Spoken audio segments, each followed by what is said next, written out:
I think the greatest fear. I think the greatest fear of the shepherd working with the apostles and the prophets is that we're going to be seen as a breaking influence, a slowing down influence. The idea of a sea anchor on a boat, that's trolling for fish, and we're thinking about fishing and souls and things like that, almost seen as that we're always saying slow down, slow down, slow down. But I think the reason why the shepherd can come off that way is that we're concerned with the relationships and the ongoing long-term relationships with those that we're discipling and who are being discipled throughout other networks. Where the apostle, who is doing exactly what they are formed to be, is going. So Lee always talks about, I'm going with my hair on fire, and I look like my hair has been burned off, right? But Lee is always going that way. But way we have been able to zig and zag together is that as he goes and starts and catalyzes as the apostle, then there's a handoff in relationship to go on and care and nurture for the long term. Yeah. So what I think, there are different kinds of shepherds. So Forrest is able to hear, and we're able to work on the strategy stuff, which is very apostolic, but in keeping true to the essence. So the wine and the wineskin, but he's also, so he gets that visionally, but he's also he's a high capacity shepherd. So we actually get to execute inside of the strategy in keeping true to the essence and the execution. So my wife is a shepherd as well. And so from our home, but actually Stacy and Forrest understand one another and realize that we are a part of the church. Right. And he lives in Blue Ridge and we're in Fort Myers now, but we're literally, as those giftings to the church, getting to touch the world with one another. So the way that actually works in John 17 is in absolutely love and unity as disciples and churches from micro to macro with one another. But we bear fruit. Jesus gives the increase. We're so on the same page with one another and have been doing that for years with one another. And I've never been more excited or happy in my life, because that's a relational, not an organizational thing. And it's bringing the Lord glory on earth as it is in heaven. We're totally getting to do the stuff with one another.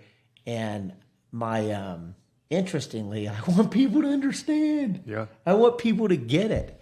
And I can talk to stuff like that, about anything with Forrest, because it's that kind of relationship. And it's not a competition. We realize it's the we. And that's the same way, actually, Zach, with you, but people tend to want to elevate the apostle. Right. I'm of Apollos, I'm of Cephas, I'm of Paul, and what it is, it's the we. Yeah. So when we talk about the giftings, it's the we together. It's the priesthood of the believer, and it's the functioning of those, even administrative and operationally, as giftings, not as hierarchy, with one another. So well, I love the direction this is already going. What's cool is, we just kind of hit record and conversation just took off with no opening question, but that's kind of how this goes, right?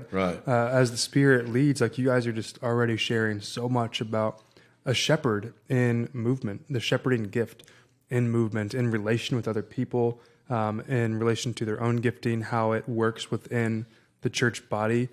So we're off to a good start already. So welcome, guys, to another episode of L1A. Welcome to the L1A podcast, a space to connect, communicate, and collaborate for the advancement of the kingdom in North America and beyond. Here we will discuss the disciple-making movement that is happening in this Western context and the return to God's design for discipleship, church, and life. You know, we've been talking about in other episodes about the role of these APES teams, right? Apostle, prophet, evangelist, shepherd, teacher, and what that looks like in the midst of movement. And one thing that I just, as a shepherd, found great freedom in is when I really realized what the role of the shepherd is. I think people oftentimes have a picture in their mind of a shepherd as being that gentle, meek, weak, passive person or gifting there. But I remind people of the time, and I love that role. When I realized that about myself, not in that light, but when I realized that about myself, there was great freedom in there. I knew exactly what God had created me to do and how I fit into the body, how I was a part of movement, what my role would be in there. There was great freedom in that. And but I do remind people at times, though, you have the picture of Jesus or the shepherd with a little lamb around his neck, and he's just gentle and mild. But I often remind people, too, he has two tools, right? He's got a rod. Yeah. And that rod would often be used for discipline, but only when the sheep were in grave danger, he would use the rod. But he also had the shepherd's crook, right?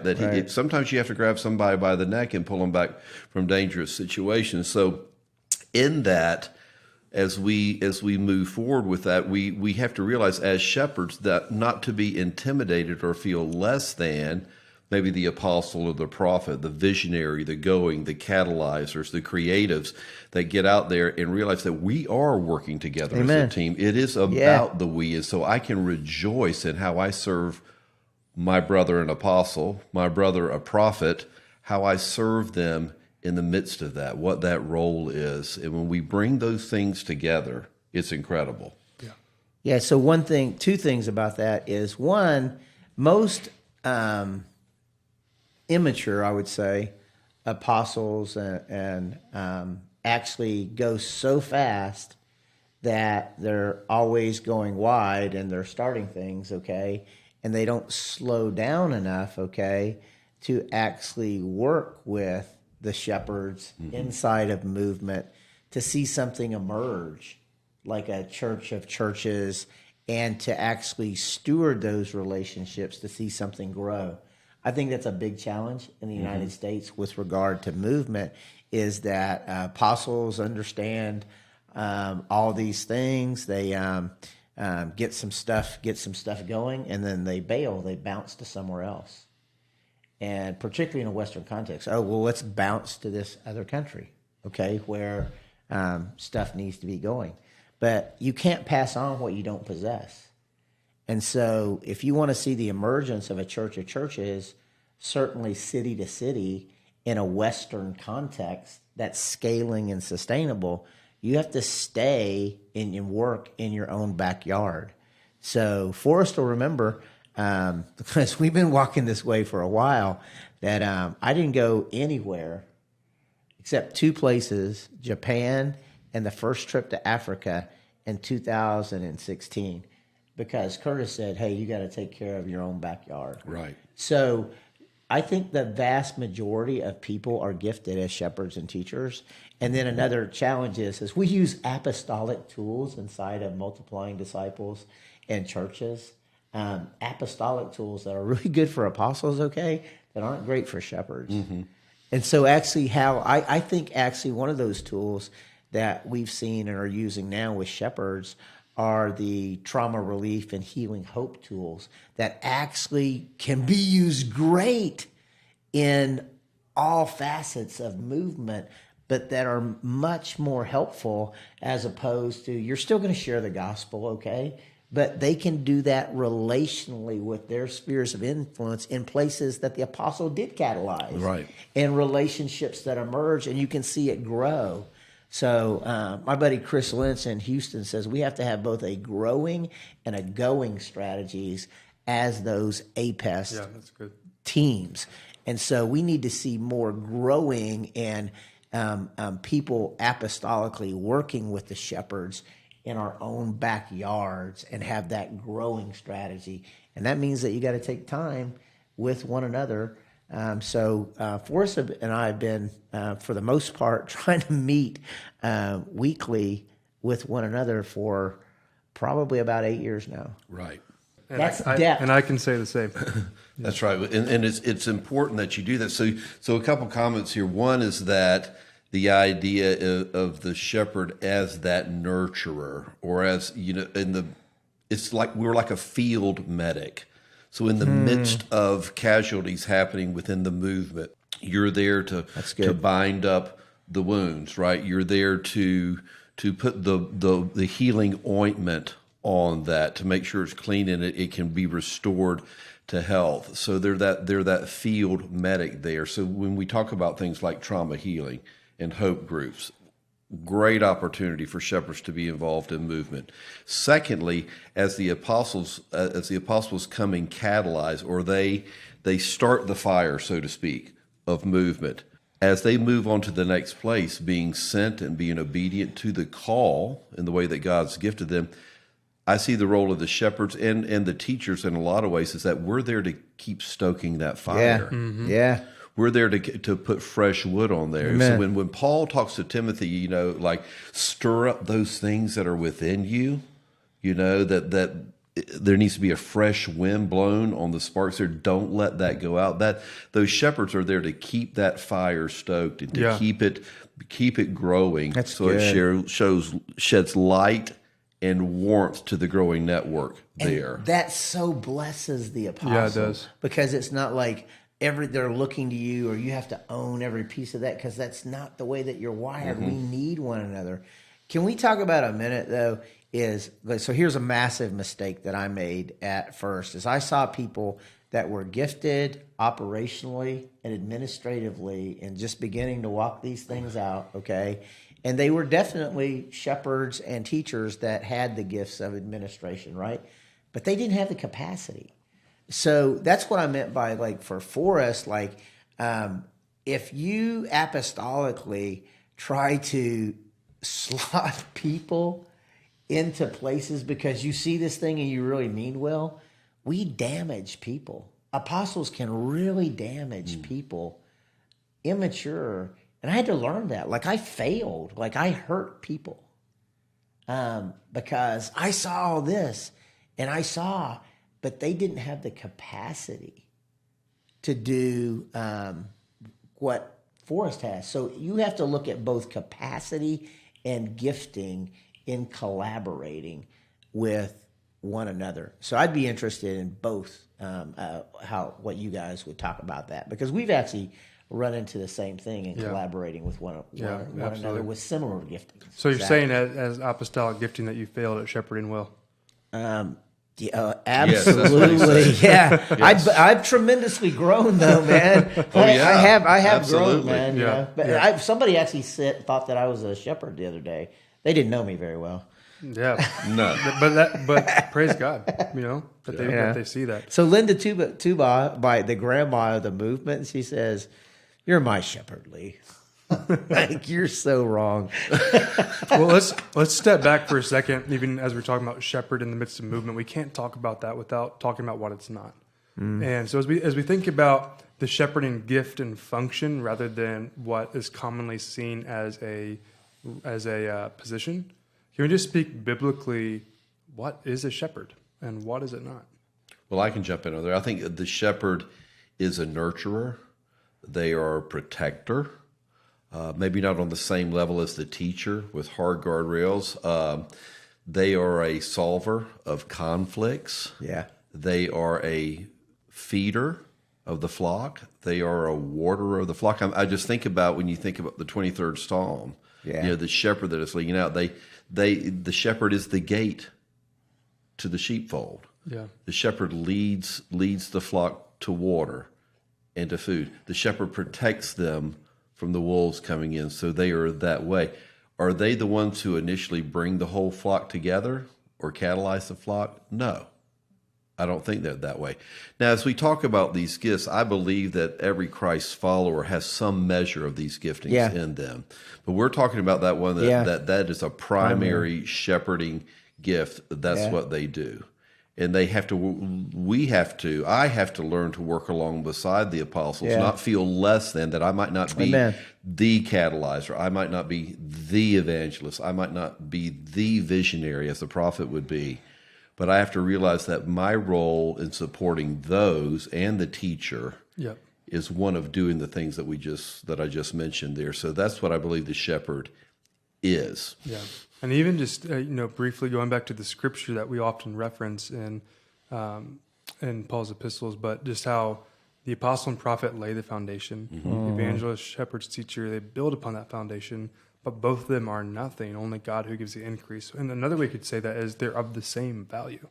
Yes. They're of the same value. And I think that's so important, especially for shepherds to hear, because you often do feel less than, because we're not seen as started anything. Yeah. And often seen as that with just maintainers or plotters, just slowly moving along, and nothing grows after that. So we've got to be careful as shepherds that we're not just here to maintain. We still have the responsibility to start and to share and to go and to grow in all those things. But our main calling is, how do we work within the body there to care and nurture? Yeah. And conversely, the way that the apostle grows in shepherding is by being in relationship with the shepherd. Yeah. The shepherd is actually modeling and helping the apostle. We need one another, and the way that we co-labor inside of that is actually a beautiful model of we. And so I think what it's not a production base or an individual sport, so to speak. In other words, like who compare themselves among themselves and measure themselves by themselves are not wise. So the shepherd, might not have like numerically like this stuff, and the enemy will say, "Look at you, you're no good. That's right. You're not measuring up, okay? You're not like that." And you got your identity of realizing that we need one another, and Jesus gives the increase. We bear much fruit. Yeah. So that dynamic of, especially in a Western context, of comparing ourselves, it's not a comparison game. Those are the gifts to the church that we bear fruit with one another, and they complement. We're complete as the way that Jesus made us, and bear fruit. That's not just true, those giftings to the church. That's in every city, but as the whole as well, like that visional piece of that. And I think the enemy always wants to divide. I struggle with that. Especially, as someone who is more of a catalyst and a starter, whenever I compete, it's usually against the shepherds. It's I really envy, honestly, how they can steward relationships and have such deep relationship with so many people. And I struggle to do that. And so I have to really surrender up to the Lord and remember what is my role inside of the we. And instead of trying to be what I'm not, realize that I'm just not a good manager. And so I need to be around the Forrest, or in my local context, people like Paul Elmore, who are fantastic shepherds. And knowing where my weaknesses are, to pull those shepherds in sooner to help love people where they are, because I'm going to be ready to move quicker. So we need those shepherds in place that know how to maybe say the same things, but be received even better. Yeah.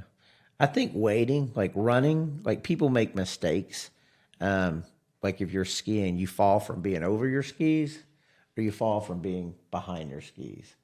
I think most apostles, apostolically, fail from being ahead by being too fast.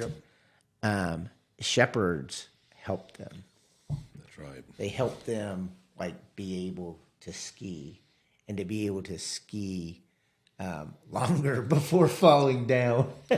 But conversely, they're the thing that the shepherd would most fail in would be falling back. So when I think about apostle, prophet, where our greatest weakness is, or I'll just speak for myself, is that I'm not as quick to take a risk. But if I got an apostle with me, I'll go there. I'll go there. I've got to have somebody with me. Apostle will get out there and do it by great. themselves a lot of times. They'll point of the spear, right? But where we'll fall back is that we'll tend not to take a risk and play it too safe in those areas. So Lee, can you talk real briefly too on what a shepherd is not, especially in Western context, both here and that we have helped plant in other countries where it's been more of an actual leadership position, and you even shared with me, you don't like, it's not just the shepherd giftings that are the leaders in each simple church. Like a prophet can be leading the church, an evangelist can, an apostle can, a teacher can. That doesn't mean you are the pastor. You are a quote formal leadership pastor. Help us understand that a bit more clearly. Yeah, so I don't think clarity actually comes from apostles, man. I think. Well, let's show us the best attempt, and Forrest can clean it up. That's actually what happened. Yeah. So let's model that. That's actually the we. That. So I can talk about. I'll just use ways that we've worked with one another. So, in 2016, I went to Mozambique, right, and started catalyzing in Mozambique, and relationships emerged with people like Kenny and Frida Fong and Rawlings, Kukabosia and Sandra. And Rawlings is a shepherd. Mm-hmm. He's not an apostle. But I totally poured into Rawlings, okay? Like I discipled Rawlings, okay? But the formation of APES there with our brother Isaac in Ghana, okay? And Michelle, who you did. Michelle is not apostolic, bro. Evangelist. He's not. Yeah, he's an evangelist. So the way that we actually, as outside catalysts, did that with one another, that never would have gotten to movement there at all unless that was the we. Mm-hmm. That's right. Like I was the one that was, but when I go, I'm going as one with my wife who doesn't typically do those crazy trips internationally that I do as outside catalyst. And typically Forrest is not with me either, okay? But they are with me, okay? Yes. And so that's the we that are going, right? And then because we do that together, all right, then what can emerge out of that is the same thing. But you have to actually have that with one another in order to reproduce it. Yeah. And I think that's what I'm saying is what it is not, okay? Is we actually have to have community and oneness in those giftings, in love with one another.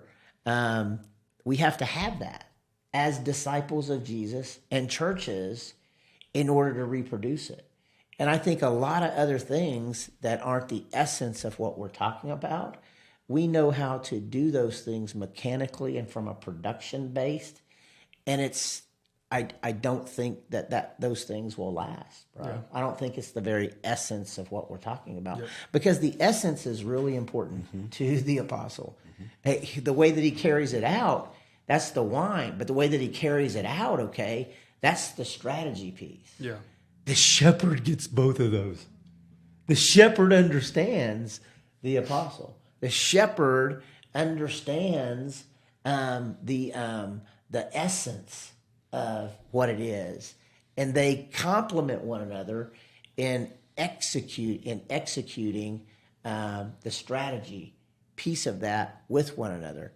But you can't do that separately. So I think one thing that it's also not is we're so siloed up, and sometimes we think of like the title of so that'll be it. Like we have all kinds of shepherds. Okay, it's interesting. We in our country. There's the senior pastor, the senior shepherd. There's the executive shepherd. There is the youth group shepherd. Mm-hmm. There's the family ministry shepherd. The children's shepherd. There's all kinds of shepherds, bro. Right. So the funniest thing I think is hilarious when anybody calls me Pastor Lee. It's hilarious to me, man. I'm gonna start calling you that. Please. Like it's the least of my giftings, but like Forrest said, I have to grow in that. Mm-hmm. But we need to get the we. It's all the we. And the more that we can connect around that, simply that way as gifts, not positions. Like apostles, not a position. Shepherds, not a position. Okay, teachers, not a position. They're gifts, leadership gifts given to the church to be ministered in love and unity with maturity as a model for all. That's it's an equipping gift. It's an equipping gift. That's what it says, that for the equipping of the saints, all of that together, yet with everyone everywhere, for the equipping of the saints, for the work of the ministry, till we all come to the unity of the faith. And Forrest, you're a bit of a rare shepherd because you'd be more like a pioneering shepherd that's really out on the front lines. But I would say, as most would, that shepherds are not the first ones to come into movement or even to understand it. Right. So can you speak to your brothers and sisters who are the shepherds in the micro sense that maybe don't get it yet or don't know how they belong within a local context as shepherds? How can you encourage those shepherds to like, hey, here's how you can really serve the APES team and the local body as a functioning shepherd? So great. So for the shepherds who are watching and listening, I'll back up and just kind of clarify, what we usually are not. Not that we're excused from these things, but what we usually are not. We are not the chief catalyzer. We are not the chief visionary in the midst of that because our prophetic gift usually isn't there. We're not even the best evangelist. We should evangelize, but sometimes it's more of there's more fear involved for us. And we're not always the best teachers, which is interesting because within most churches now, the shepherds are the ones who are in charge of all those things. And they just call them shepherd teachers now. And we just call them shepherd teachers. And the reason why that is because as a shepherd and talking to my fellow shepherds, we value relationships so much. We want to deepen that relationship. We don't want to compromise that relationship in either way. And so we're not as quick to go and ruffle feathers, so to speak. We're not as quick to hit conflict head on like an apostle or a prophet would be. We're not as quick to share the gospel because we fear rejection and loss of the relationship. So those are the things that I've just kind of put together or even teach the hard things. You often see those pastors who are leading churches, many times true shepherds, they will avoid the hard teachings of Scripture. They want to go for the ease, the things that are more well received. What feels good? Yeah, what feels good to you, and you should teach it all. But how does the shepherd serve the team? First, we have to listen, and we have to realize that we don't have the loudest voice in the midst of the giftings. We actually have the softest voice in the midst of the giftings. We have to be willing to listen. So what is the apostle really saying? What is the prophet really seeing? Who is the evangelist really reaching? What is the teaching that is going on there? We have to be willing to listen. In the midst of that, I'd say if you just drew an umbrella over that, how do we take all these giftings and build strong relationships to the glory of God? How do we recognize where people are there and come and undergird the gifts that are surrounding us and love them through that, speak wisdom into that, but not because of those weaker areas that I'm talking about, not try to hold them back. So I have to, with my great friend Lee, I just say, go, get after it. I'll do whatever I can to pour gas on that fire. And that's got to make you feel loved. That's right. I'll do that. And guess what, Lee? When you come back, you just tell me where I need to help you. Or with any apostles like that, or from the prophet, they see the vision. It's kind of like, wow. I often tell people, the apostles and the prophets, they see the ABC. Yeah. They see the vision, what needs to happen, strategy.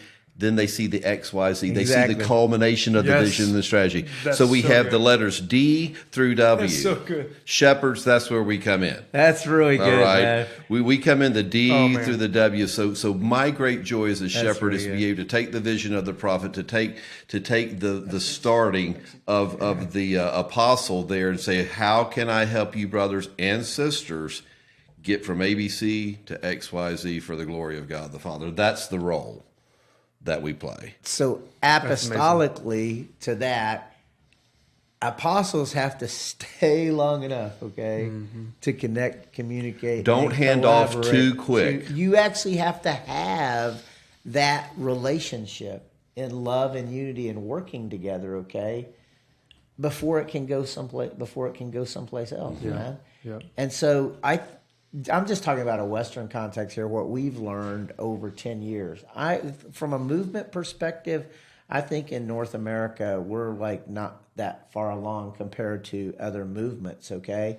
But those things in our own backyard of actually seeing emerging disciples of Jesus in churches, city to city, house to house, city to city, region to region, apostles need to stay in one place long enough, okay? Not that you can't go to other places because you're encouraged to do that, okay?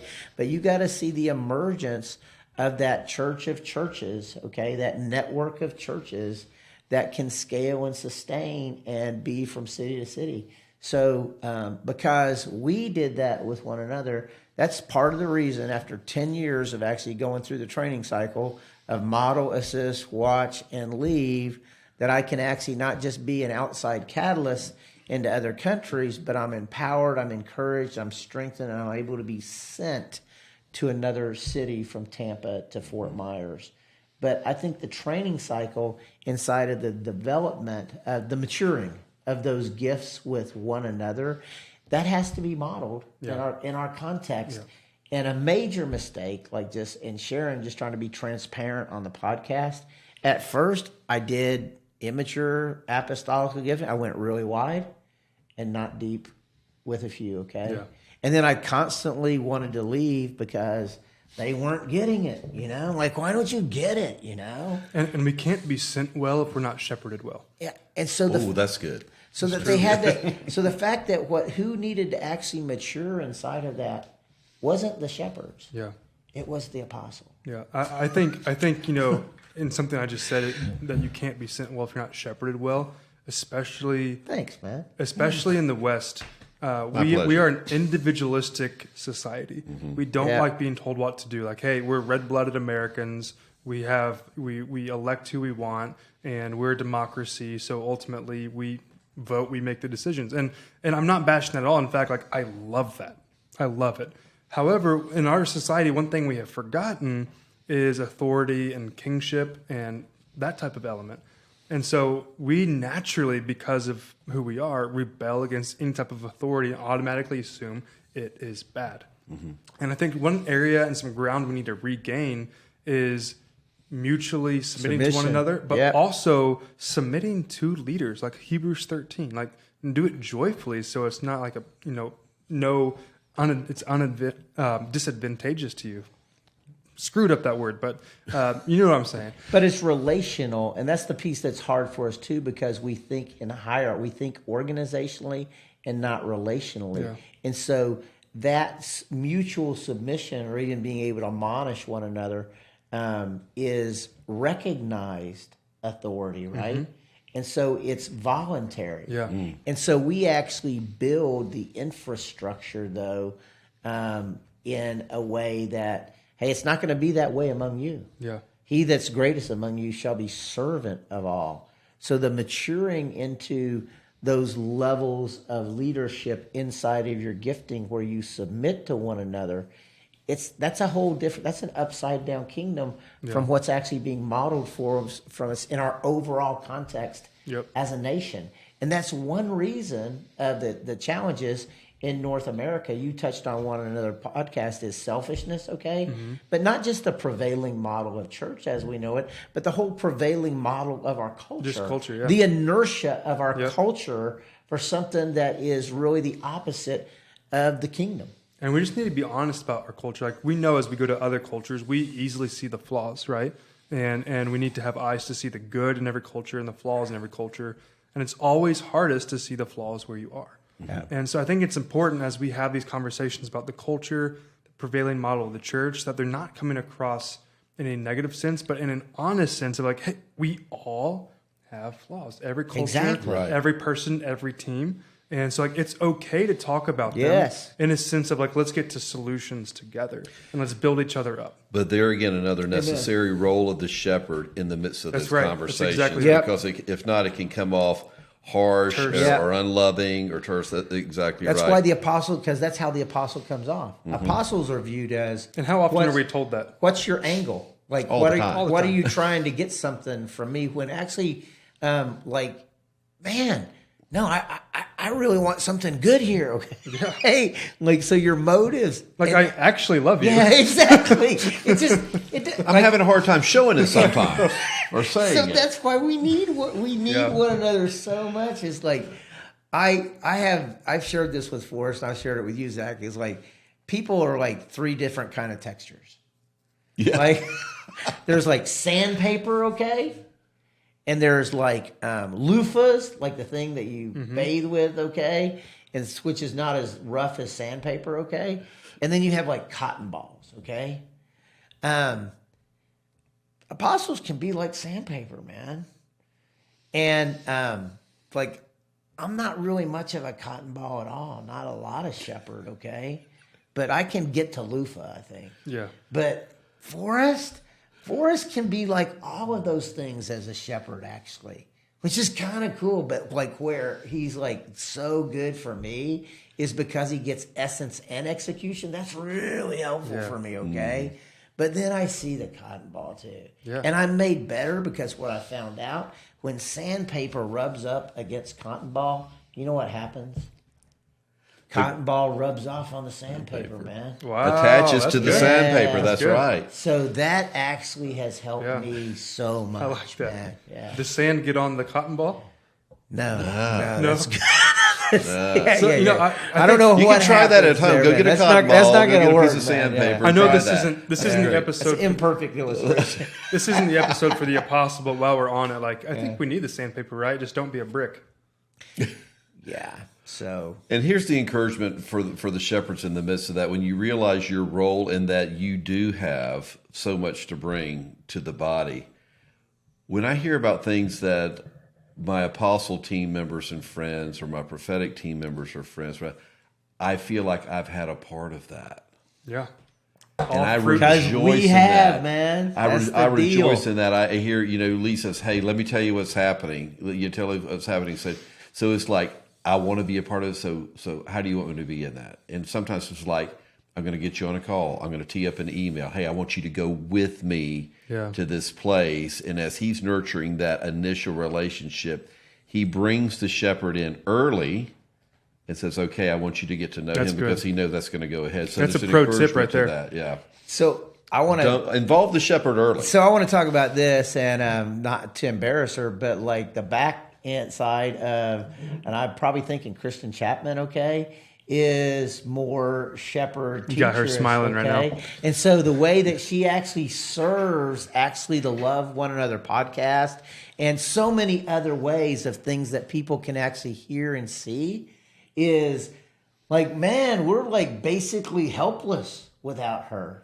Oh yeah, we'd be done. So this all basically hinges on the ministering of that gift to the body on somebody you're not even hearing or seeing right now. I told her, that's such a beautiful picture of what we're actually talking about. And one thing that's deeply encouraging to me about Kristen, okay, and you, Zach, is like the emergence of the giftings that don't look like the dinosaur. Like 20-something people that are walking into these patterns and principles of multiplicative discipleship in love and unity as people with unique giftings as God as the expression of the church. So everybody, when you comment on this thing, say thank you to Kristen for being our servant and ministering your gifting in demonstration of the Spirit and power. We love you. And one thing I told her last night as we were wrapping up is I was just saying how flawless of a day it was from a technological standpoint. And I meant it in the most endearing way that like it was good that you weren't like seen or felt. That meant everything was flawless. And when I think about just like, what does that mean even for shepherds overall? Why is there such unity? Why does everything seem so well oiled? It's like we don't notice the shepherds and they don't want to be noticed, but it's because of the shepherds. Yeah. It's because they are abiding in the Spirit and they are doing all the things that they just do, that God made them to do. So a couple of encouragements here. Both of you are growing in your shepherding skills. You just did an incredibly shepherding thing right there, right? I'm gonna throw it to Lee because this is a question for a non-shepherd. So qualified. Yeah. So apparently we're going with you here. But what can the other 4 giftings do within a church setting, a local church setting, or even a macro setting? What can we do to love and value and bring the shepherds in more, and to just really value their role in the kingdom and in the church? So this is learned, and this is just the best that I got, okay? And I think that something I've learned, something practical you can do. When you begin to gather, okay, with the giftings as leadership that is emerging, okay, and you're working on things with one another, okay, let the apostle speak last as it begins to emerge. Let everybody else hear the shepherd's voice. It's needed for it to grow and to emerge. It's important. And as the point of the spear from a non-shepherd, actually stop telling them what to do. Listen to what they had to say, and they will help, like, be the oil and make it grow and emerge more. Yeah. So that would be something really practically as teams form. Let the apostolic gifting speak last. Inside of attempting that. Like you can hey, you know what's interesting? You don't always have to have vision at the first. Like if you're ending, okay, and that's apostolic gifting, like even in the final third, why don't you share like if you're doing 3/3, why don't you share the vision last instead of the first, just because you learned it that way. Yeah. That's good. Yeah, I mean, think about this too, and this probably isn't the perfect analogy just as we're ending, but we're talking about the oil and the shepherd, and when Jesus was given the parable about, the coming of the Son of Man, he didn't give the parable about blind guys that needed eyes so that they could have vision to see. He gave it about lamps that needed oil. And so I think as we're hastening the day and we are waiting and we are watching, the need that we have is the oil, the intimacy with God and the intimacy with one another. And no one brings that out better than the shepherd in the family of God.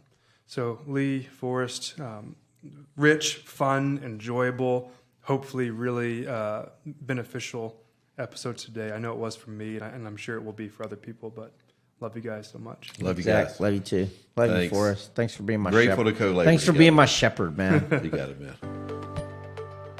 Thank you for listening to the L1A podcast. If you are interested in learning more about this topic or getting connected with the other disciple makers in your area, visit loveoneanother.life. Again, that's loveoneanother.life.